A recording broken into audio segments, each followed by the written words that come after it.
ಅವರಿಗೆ ಕಿಂಚಿತ್ತಾದರೂ ಮಹರ್ಷಿ ವಾಲ್ಮೀಕಿ ಅವರ ಮೇಲೆ ಗೌರವ ಅನ್ನುವಂಥದ್ದಿದ್ದಿದ್ರೆ ಆ ಕೆಲಸ ಮಾಡ್ತಾ ಇರಲಿಲ್ಲ.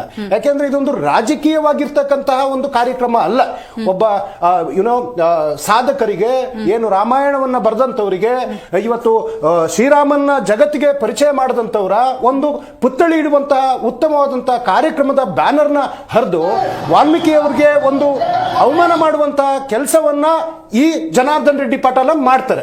ಇನ್ನೊಂದು ಮೇಡಮ್, ಕಾಂಗ್ರೆಸ್ ವಕ್ತಾರರು ಹೇಳಿದ್ರು ಮಹರ್ಷಿ ವಾಲ್ಮೀಕಿ ಅವ್ರ ಬಗ್ಗೆ ಬಹಳ ಗೌರವಯುತವಾಗಿ ಮಾತಾಡಿದ್ರು. ನೋಡಿ, ಇದ್ದಕ್ಕಿದ್ದಂಗೆ ಕಾಂಗ್ರೆಸ್ನವ್ರು ಏನಾಗುತ್ತೆ ಅವತ್ತು ಅಂತಂದ್ರೆ, ನನ್ನ ಅನಿಸಿಕೆ ಪ್ರಕಾರ ಒಂದು ಈ ಮಹರ್ಷಿ ವಾಲ್ಮೀಕಿ ಅವ್ರ ಮೇಲೆ ಒಂದು ಲವ್ ಆಗ್ಬಿಡುತ್ತೆ, ಪ್ರೀತಿ ಆಗ್ಬಿಡುತ್ತೆ ಅವ್ರಿಗೆ, ಒಂದು ಪ್ರತಿಮೆಯನ್ನು ಅನಾವರಣ ಮಾಡ್ಬಿಡೋಣ ಅಂತ. ಇದೇ ಕಾಂಗ್ರೆಸ್ನವರು ಮಹರ್ಷಿ ವಾಲ್ಮೀಕಿ ಮಂಡಳಿಯ 187 ಕೋಟಿ ಹಣವನ್ನ ತೆಗೆದುಕೊಂಡೋಗಿ ಲೂಟಿ ಹೊಡಿಬೇಕಾದ್ರೆ ಅವತ್ತು ಮಹರ್ಷಿ ವಾಲ್ಮೀಕಿ ಮೇಲೆ ಪ್ರೀತಿ ಬರಲಿಲ್ಲ ಮೇಡಮ್? ಹೈದರಾಬಾದಿಗೆ ತಗೊಂಡೋಗಿ ಅಮೌಂಟ್ ಅನ್ನ ಟ್ರಾನ್ಸ್ಫರ್ ಮಾಡ್ತಾರೆ, ಅಲ್ಲಿಂದ ಎತ್ಕೊಂಡ್ಬಂದು ಬೀದಿನಲ್ಲಿ ಬೆಂಗಳೂರಿನ ಬೀದಿಗಳೆಲ್ಲ ಹಣ ಹಂಚ್ತಾರೆ. ಅವತ್ ಯಾಕೆ ಮಹರ್ಷಿ ವಾಲ್ಮೀಕಿ ಮೇಲೆ ಪ್ರೀತಿ ಬರಲಿಲ್ಲ ನಿಮ್ಗೆ?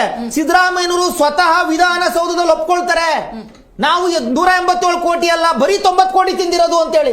ಅವತ್ತ್ಯಾಕೆ ವಾಲ್ಮೀಕಿ ಮೇಲೆ ನಿಮಗೆ ಪ್ರೀತಿ ಇರಲಿಲ್ಲ? ಇವತ್ತು ಕ್ಲಿಯರ್ ಆಗಿ ಅರ್ಥ ಆಗ್ತಾ ಇದೆ. ಮಹರ್ಷಿ ವಾಲ್ಮೀಕಿ ಅವ್ರನ್ನ ಒಂದು ಮುಂದಗಡೆ ಇಟ್ಕೊಂಡು ಇವ್ರು ಮಾಡ್ತಿರ್ತಕ್ಕಂಥ ಒಂದು ಡ್ರಾಮಾ, ನಿಜವಾಗ್ಲೂ ನೀವು ಹೇಳಿದ್ರಲ್ಲ ಡ್ರಾಮಾ ಅಂತ ಪದನ, ಡ್ರಾಮಾ ಮಾಡ್ತಿರ್ತಕ್ಕಂಥದ್ದು ಕಾಂಗ್ರೆಸ್ನವರು. ಈ ಡ್ರಾಮಾದಲ್ಲಿ ಇರ್ತಕ್ಕಂಥದ್ದು ಯಾರು? ನಾಗೇಂದ್ರ, ಸತೀಶ್ ರೆಡ್ಡಿ, ಭರತ್ ರೆಡ್ಡಿ. ಊಯಿಸ್ ನಾಗೇಂದ್ರ ಇದೇ ಮಹರ್ಷಿ ವಾಲ್ಮೀಕಿ ಮಂಡಳಿ ವಿಚಾರಕ್ಕೆ ಜೈಲ್ಗೆ ಬಂದಿರತಕ್ಕಂಥ ವ್ಯಕ್ತಿ. ಈಗ ಭರತ್ ರೆಡ್ಡಿ ಅವ್ರ ಮೇಲೆ ಗಂಭೀರ ಆರೋಪ ಇದೆಯಲ್ಲ, ಅವ್ರು ಮಾತಾಡಿರೋ ಆಡಿಯೋ ಎಲ್ಲ ಇದೆಯಲ್ಲ, ಅದನ್ನ ಜನರು ನೋಡಿದಾರಲ್ಲ. ನೀವು ಅವ್ರದ್ದು ರಾಜೀನಾಮೆಗೆ ಏನಾದ್ರು ಆಗ್ರಹಿಸ್ತಾರೆ? ರಾಜೀನಾಮೆ ಅರೆಸ್ಟ್ ಆಗ್ಬೇಕು. ಆದ್ರೆ ನನಗೆ ಗೊತ್ತಿರೋ ಪ್ರಕಾರ ಯಾವುದೇ ಕಾರಣಕ್ಕೂ ಅವ್ರು ಅರೆಸ್ಟ್ ಮಾಡಲ್ಲ. ಈಗ ಸಿಐಡಿ ಅಂತ ಹೇಳ್ತಿದ್ದಾರೆ, ಸಿಐಡಿ ಎಂತಾಗುತ್ತೆ? ಇನ್ನೊಂದ್ಸಲ ಪೋಸ್ಟ್ ಮಾರ್ಟಮ್ ಆಗುತ್ತೆ, ಇನ್ನೊಂದ್ಸಲ ಬಾಂಬ್ ನಿಷ್ಕ್ರಿಯ ದಳ ಬರುತ್ತೆ, ಮತ್ತೊಂದು ಬರುತ್ತೆ. ಭರತ್ ರೆಡ್ಡಿಯನ್ನ ಯಾವ ರೀತಿ ರಕ್ಷಣೆ ಮಾಡಬೇಕು ಅಂತಕ್ಕಂಥದ್ದಕ್ಕೆ ನಡೀತಾ ಇರ್ತಕ್ಕಂಥ ಡ್ರಾಮಾಗಳು, ಇವತ್ತಿನ ಘಟನೆಗಳು.